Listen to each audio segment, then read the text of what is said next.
Time now for Rocky Jordan.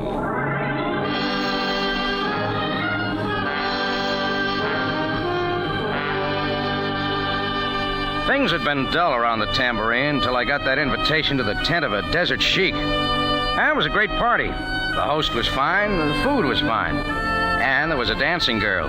She was fine, too. But I shouldn't have puffed on that Egyptian water pipe. 2 whiffs of that, and everything went up in smoke.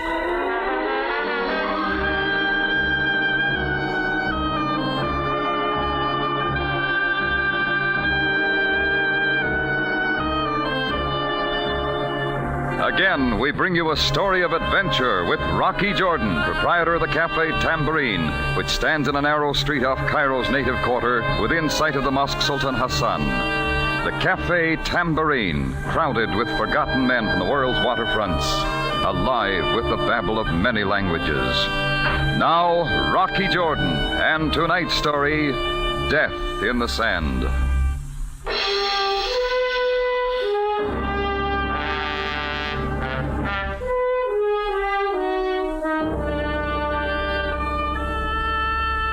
It was all quite a setup. Rocky Jordan, the guest of honor of Sheikh Abbas Ali, in his caravan tent on the desert. But I didn't like the way the festivities ended up, with 2 wild tribesmen accompanied by a blonde named Diana Carrington dragging me into Cairo police headquarters on a charge of murder. I guess it all started early that afternoon. I was sitting at a back table in my cafe when a little fellow in native dress came shuffling my way. Effendi, you are Rocky Jordan. Who'd you expect, the Sphinx?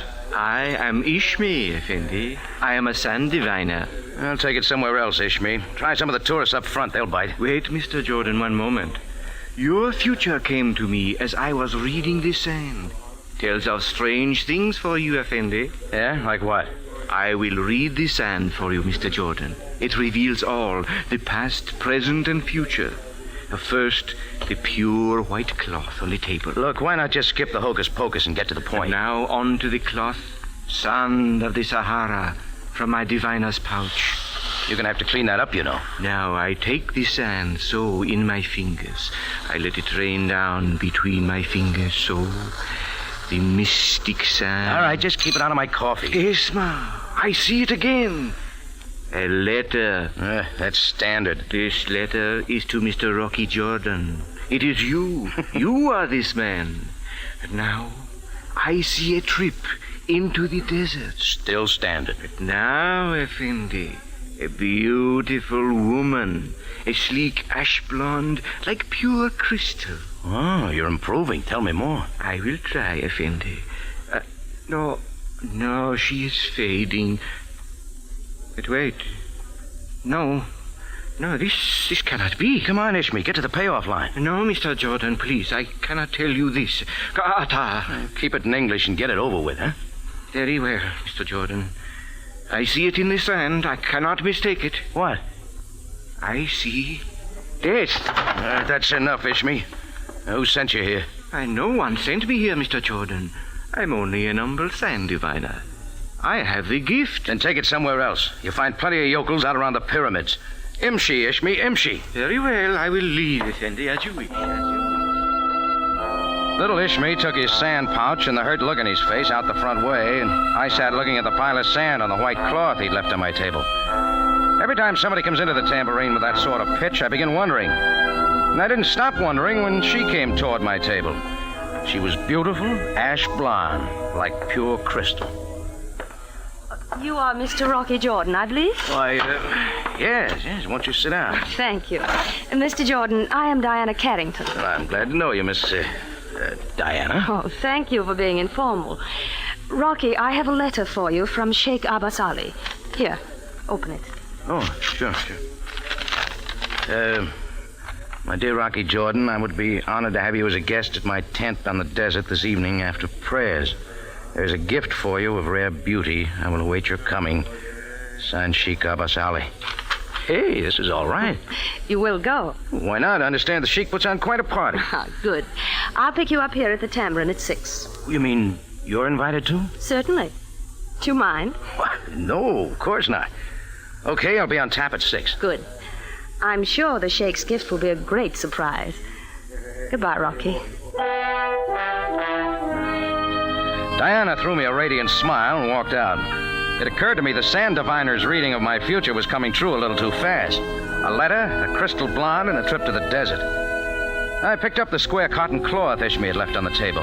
It was a napkin bearing the stamp of the Heliopolis Hotel. I decided my little sand diviner had a lot more to tell me, and the quicker the better.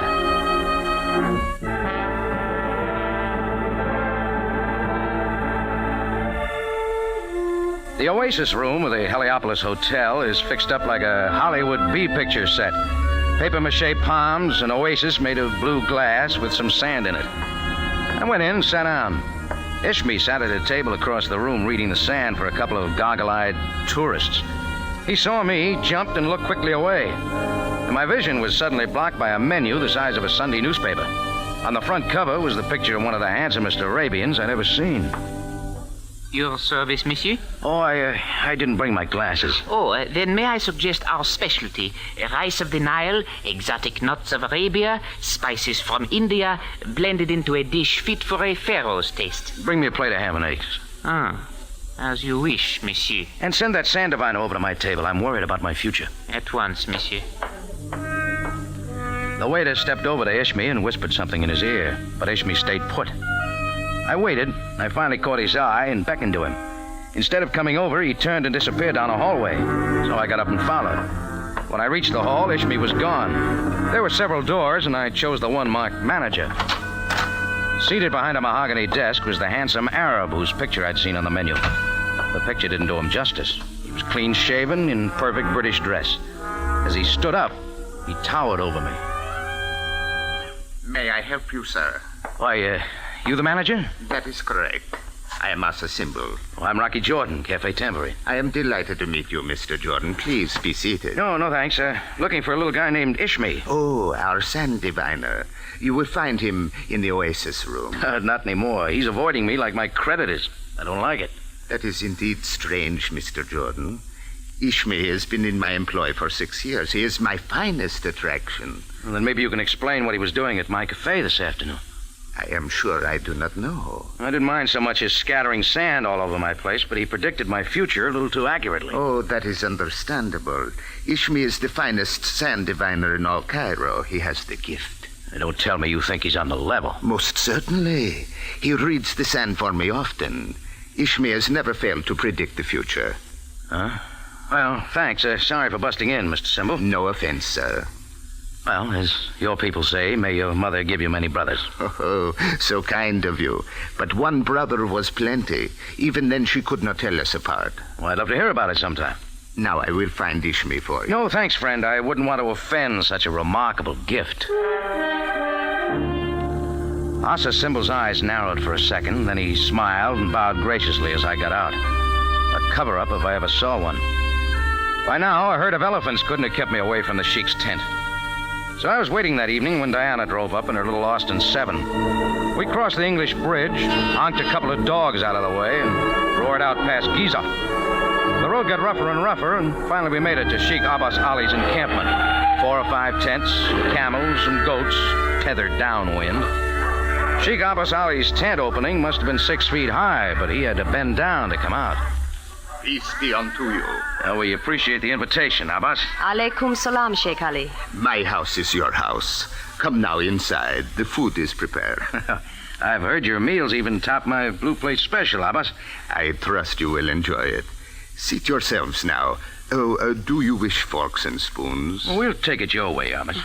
Rocky was a little surprised that you should invite a woman as your guest, Sheikh Ali. You see, Rocky, we at times yield to the customs of your people. You are very gracious. We all said Bismillah, then the sheik gave us kush-kush and watched us burn our fingers eating it. There were about 5 courses, all hot. We finished eating, and then the sheik politely suggested that Diana go to the tent of his wives. She went, and Abbas watched my reaction. There is a reason, not for the years of Miss Carrington. Oh, so that's it. Rocky, you are a non-believer, but you are my friend. That's right. I like you, Rocky, and I can speak to you. Sure, shoot. I live on the desert. I do not come often to Cairo, but now that I have come to Cairo, I can speak to you. Sure, Abbas. Friendship is a rare thing. There are passages on the matter in the Koran. Sure. Now, what's this you want to talk to me about? Rocky, you have no wife? Hey, wait a second. I do not suggest that you have 2 or 3 wives, such as I. But one moment, Rocky. Now you will see something, Rocky. Hey, She is beautiful, no? she is. She dances with the grace of a palm frond. Rocky, she is my gift to you. She will be your wife. Oh, now, wait up. There's nothing doing. You're very thoughtful, but I'm just not interested. Oh, let us not argue. We are good friends. We will smoke the water pipe and then discuss it further. She was light brown, the color of the café con leche the Spaniards drink in Morocco. She had on the veil over her face, of course, and a little bit more. We smoked the water pipe as she danced. We sucked the smoke up through the long tube from the water in the glass bowl of the water pipe. The sucking made the water waver. I could see the girl reflected in the water in the glass bowl of the water pipe. She seemed to waver, like a reflection when a stone is dropped into a pool. She tilted and wavered, expanded, contracted. I looked up. I wasn't looking into the bowl, but she was still wavering, like water. The music was a long way off. Water seemed to be getting in between us and filling the tent, the whole tent. Then I knew why. The water pipe had been drugged. And as I drifted off into dreamland, I remembered what Ishmi had read in the sand. Death. And I wondered if I was the victim.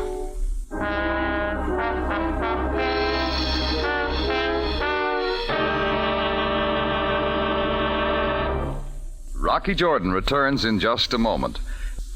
Now back to tonight's story with Rocky Jordan, Death in the Sand.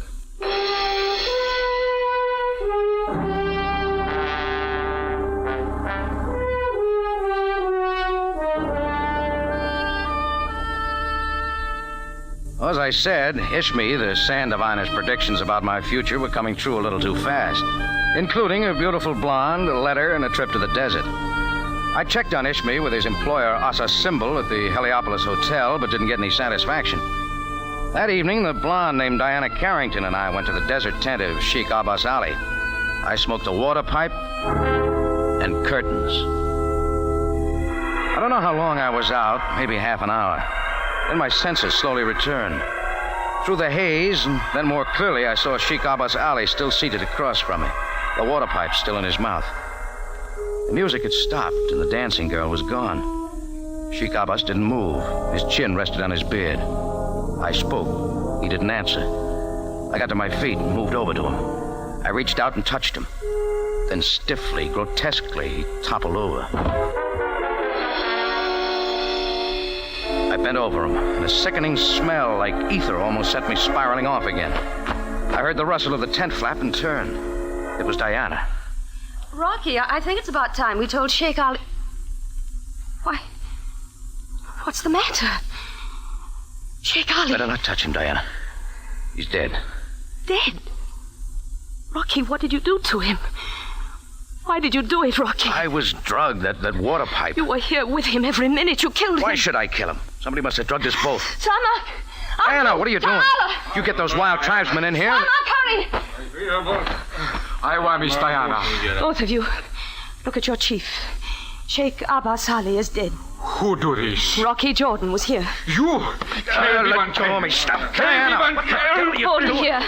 Call off those 2 dervishes, will you? Get some sense into your head, Diana. Now, Rocky, we'll see what the Cairo police think of murder. Samak, Abdul, bring him along. The 2 wild tribesmen took me, one on each arm, to Diana's tiny Austin 7. We all piled inside somehow. Diana drove, and we roared into Cairo.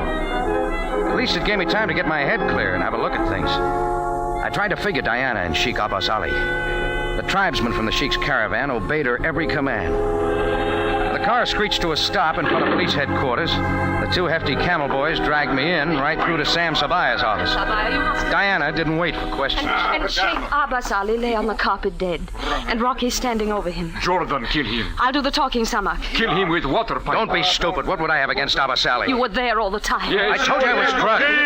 Please not calm yourself, all of you. Captain Sabaya, how can we be Miss calm? Carrington.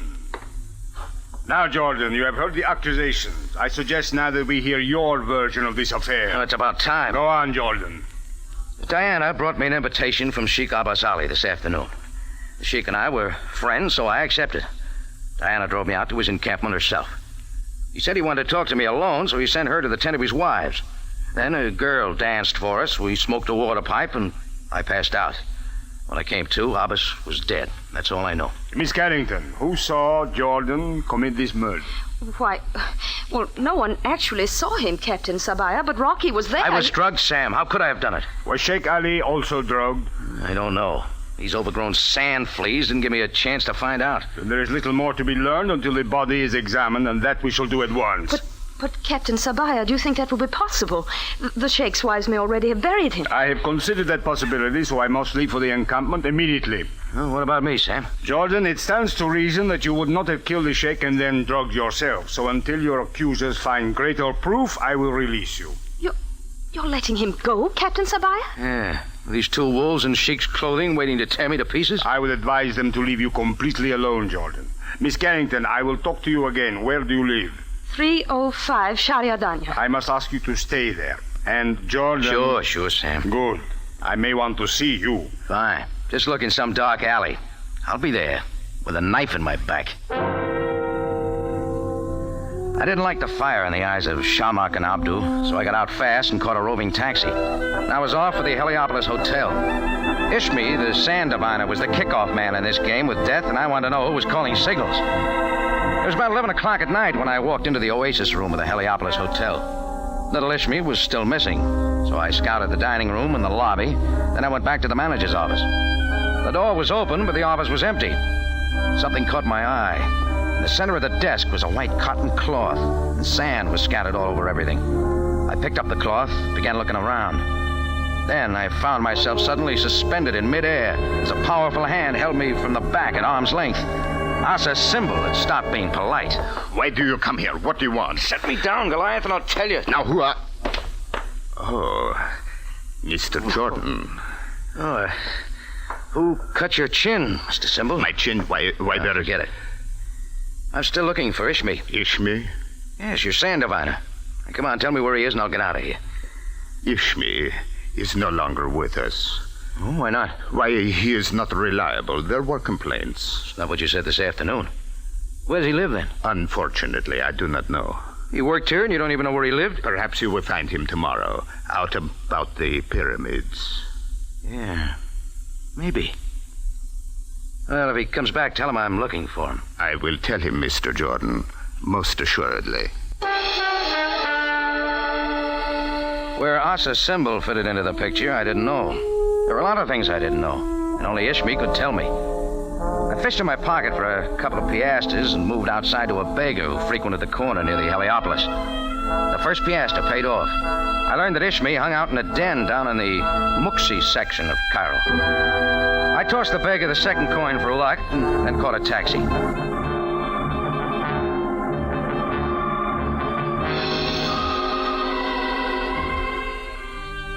Compared to Ishmi's hangout, my cafe tambourine is as sedate as the tea room of the YWCA. Ishmi was there. Mr. Jordan. Sit right where you are, Ishmi, and get out the sandbag. I am in no mood to read this sand. For 6 years, I have faithfully served as a symbol. Now he discharges. Yes, I know. That's what happened between you and your boss. Mr. Jordan, every night it was my custom to read this sand for Asa Symbol. He relied on me. I have the gift. Sure. What happened? But tonight I went to his office. I was ready with the sand when he came in. His actions were unspeakable. Why?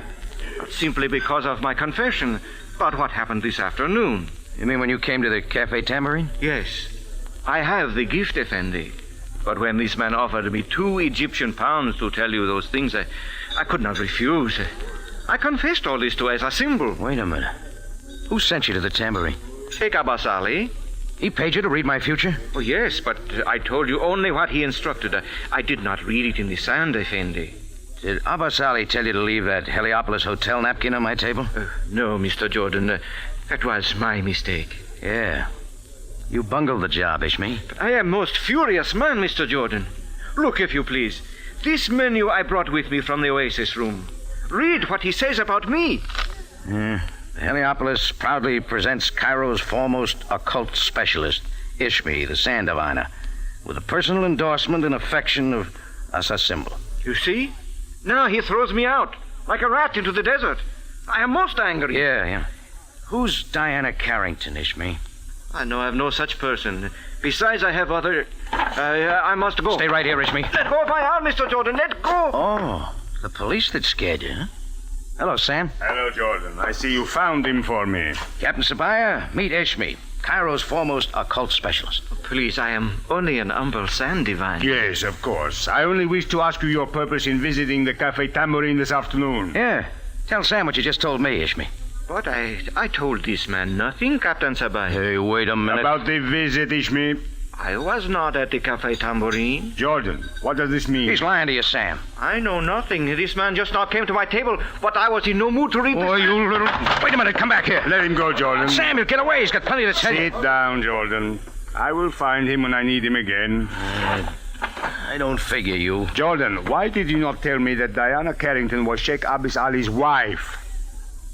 Say that again, Sam. Diana Carrington is the wife of Sheikh Abbas Ali. How's that possible? Apparently, the Sheikh did not always stick to his caravan. And also, you did not tell me that Diana was once a dancer in Casablanca. I didn't know, Sam, believe me. Listen, did you check Sheikh Ali's body? It is gone. There is no trace of it or his caravan, and I do not fancy digging up the entire Sahara Desert to find him. But it doesn't... Wait a minute. Hold everything, Sam. Supposing that wasn't Sheikh Abbas at all. Just a dummy. Jordan, I have talked with both tribesmen who brought you in. They say it was the Sheikh. Well, don't believe him. And at the moment, I am not inclined to believe anyone. You going someplace, Sam? Yes, it is very late. I would advise you to get some sleep, Jordan. Why? For you, tomorrow may be a very busy day. I sat there trying to figure my next move. I picked up the big menu Ishmi had left in his haste, the one with a handsome picture of Asa's symbol on the front cover. Then I took a pencil and tried to make like a London detective, writing down all the elements of the mystery. Sheikh Abbas Ali invites me to his tent. I'm a convenient witness to his death, also a suspect. His body disappears. The crystal blonde who took me there turns out to be his wife, which means that he'd been leading a double life. Scramble that all up with an Egyptian sand diviner, and you end up either cutting out paper dolls or doodling. So I doodled. Yeah, that made even less sense. Then all at once it made plenty of sense. I had the answer right in front of me. I grabbed the menu, did a fair imitation of a 10-second man out the front door, caught a taxi, and in 14 minutes flat I arrived at the house of Diana Carrington, the widow of Sheikh Abbas Ali.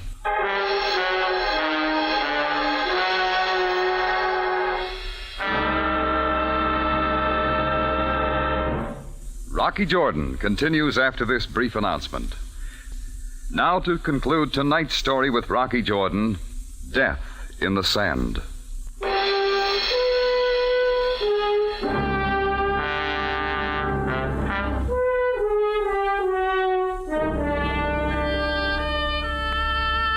Diana had given Sam Sabaya her address at headquarters, and I remembered it. 305 Danya, in the foreign colony. Well, quite a layout for the wife of devout wanderer of the desert. By rights, I should have gone right to Captain Sabaya, the Cairo police, but this was too good. I wanted to see Diana. Why, Rocky. Hello, Mrs. Abbas Ali. All right. You know. You killed my husband. Let's talk about it. No, Rocky, not here. Sure. Or maybe you'd like to call your two sand fleas in again. They're gone. What are you doing here? Looking for your husband. He's dead and buried, thanks to you. It's a fine act, Diana. I'll go into your dance for me, minus the veil and the grease paint. Why, That was a great show, Diana. Very well, I admit it. Abbas Ali had a sense of the dramatic, I suppose. It was I who danced in native costume in his tent. He told me to. Keep going. That's all. I returned to the tent, and he was dead. You had killed him. Now listen to my story, Diana. And stop me if I'm wrong. Better get out of here, Rocky. How till I show you this menu with a picture of Asa's symbol. Does it look familiar? Why, what? I'm quite a doodler, Diana. I drew a beard on him. All right, have a look. It's not George Bernard Shaw. What's all this nonsense? With a beard, Asa's symbol is a perfect double for Sheikh Abbas Ali. All right, what about it? Asa's symbol told me he had a twin brother. Was it Sheikh Abbas Ali? Why, what difference does it make? I thought so. While Asa's symbol became wealthy here in Cairo, Abbas Ali lived out in the desert with his caravan. He chose that life. But Abbas Ali started slipping when he met you. After he married you, he had to find a way to support you. He loved me. Sure. So you both dreamed up the whole idea. I was to witness the death of Abbas Ali, then he'd disappear. Only it wasn't Abbas Ali. But you saw him. And I might have been fooled. I should have known when I bent over him and smelled the ether. The ether from the spirit gum that held on his false beard.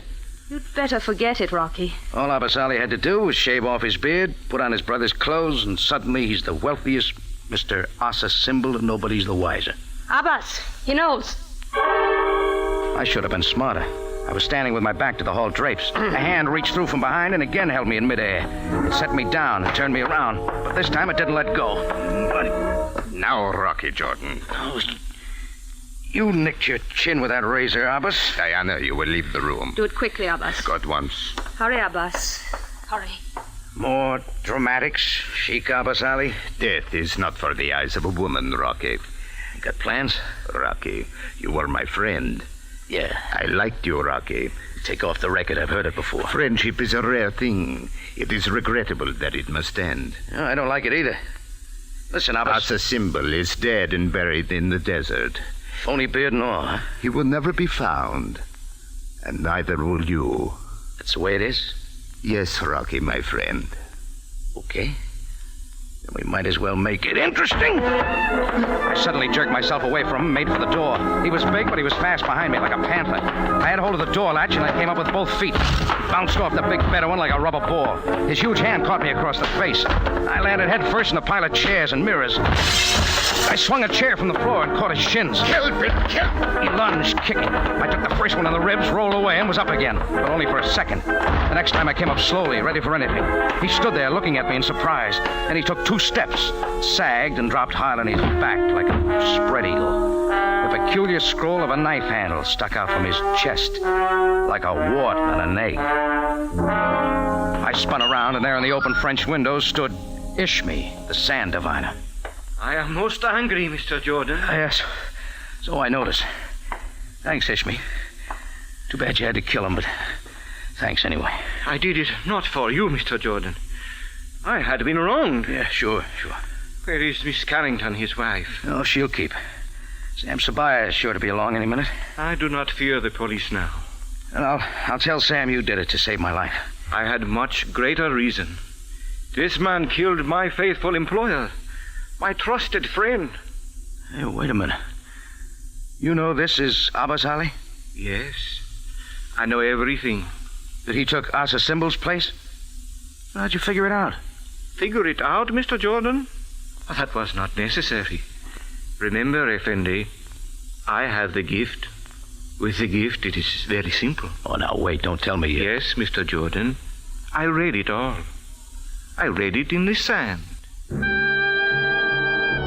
Rocky Jordan is presented from Columbia Square in Hollywood and stars Jack Moyles in the title role. Tonight's story by William Fifield was edited by Gomer Cool and was produced and directed by Cliff Powell with original music by Milton Charles. This is CBS, the Columbia Broadcasting System.